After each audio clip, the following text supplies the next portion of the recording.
Hello guys, কি অবস্থা সবার? আশা করি সবাই ভালো আছেন। আমি আলহামদুলিল্লাহ ভালো আছি। এটা হচ্ছে আমাদের বাড়ির রাস্তা। আমি অনেকদিন পর বাড়িতে আসলাম বেড়াতে। তো বাড়িতে এসে কি করলাম আপনাদেরকে দেখাবো। বাড়িতে আসলাম, বাড়িতে আসে দেখতেছি যে আপুরে অনেক সুন্দর করে একটা খেতা সেলাই করতেছে।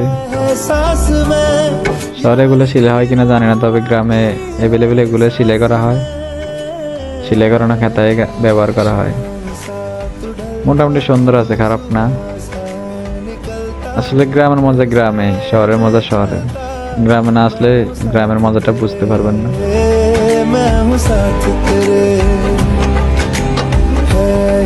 এটা হচ্ছে কিউট স্বাস্থ্যবান, অনেকটা কিউট। আমাকে দেখে শরম পাইছে। আমাদের গ্রামে সূর্য ওঠার পর, রোদ আসার পরে তারপরে উঠানে ভাত খাওয়া হয়। তো এটা হচ্ছে কিউট স্বাস্থ্যবানের ভাই, ছোট ভাই। এটাও মাশাআল্লাহ কিউট। जग सारा फिरे मैं तुझसे